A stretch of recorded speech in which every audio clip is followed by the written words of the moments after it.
श्रीमद भगवद्गीता अध्याय 12.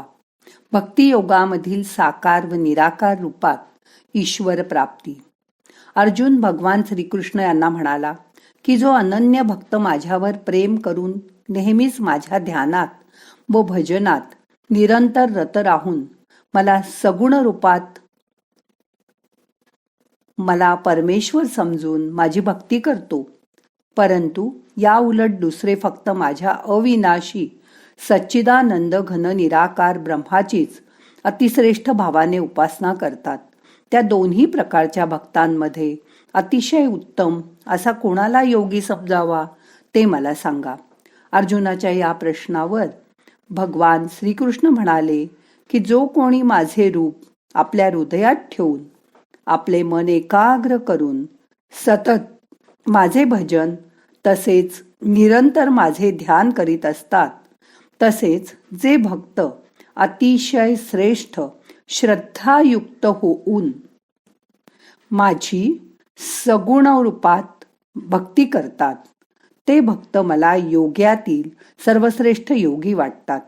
परंतु जो मनुष्य आपल्या इंद्रियांना योग्य प्रकारे आपल्या नियंत्रणात ठेवून मन व बुद्धी यांच्याही पलीकडे असणाऱ्या सर्व व्यापक व अवर्णनीय स्वरूप तसेच नेहमी एकरूप असणाऱ्या नित्य अचल निराकार अविनाशी व सच्चिदानंद घन अशा ब्रह्माची निरंतर एकात्म भावनेने ध्यान करून उपासना करतात, ते सर्व प्राणी मात्रांचे कल्याण करण्यातच तत्पर असतात. सर्वांच्यासाठी समान भाव ठेवणारे ते एक प्रकारे योगीच असतात. त्यामुळे शेवटी ते माझ्यातच विलीन होतात. सच्चिदानंद घन निराकार ब्रह्मात ज्यांनी आपले मन गुंतवलेले आहेत, अशा प्रकारच्या योगी मनुष्यांना आपल्या साधनेत खूप कष्ट व त्रास सहन करावा लागतो. देहाभिमान असणाऱ्या मनुष्याला अव्यक्त ब्रह्माची प्राप्ती ही शेवटी कष्टानेच होते.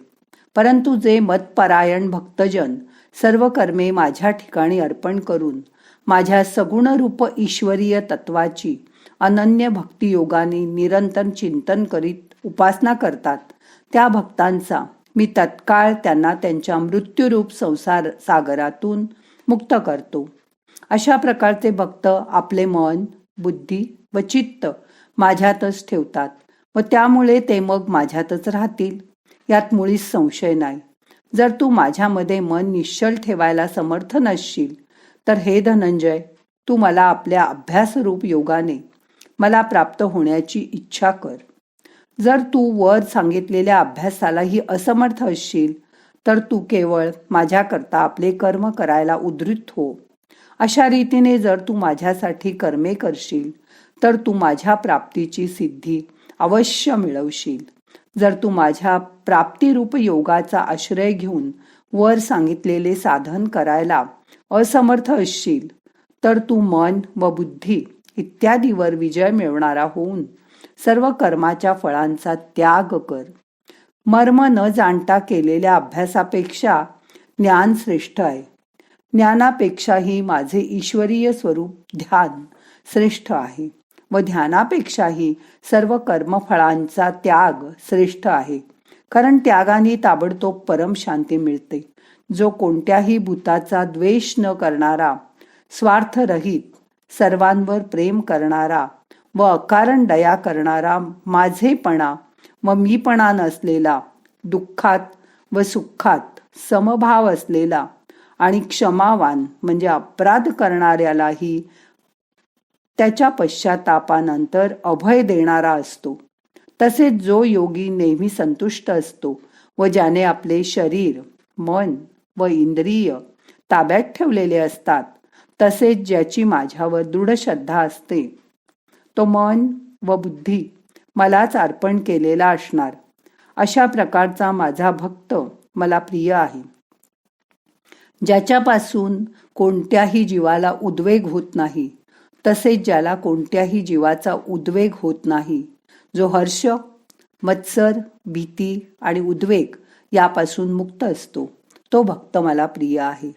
ज्याला कशाचीही अपेक्षा नाही, जो अंतर्बाह्य शुद्ध चतुर तटस्थ आणि दुःखमुक्त आहे असा कर्तृत्वाचा अभिमान न बाळगणारा माझा भक्त मला प्रिय आहे, जो कधी हर्षयुक्त होत नाही, द्वेष करीत नाही, शोक करीत नाही, इच्छा करत नाही, तसेच जो शुभ व अशुभ सर्व कर्मांचा त्याग करणारा आहे.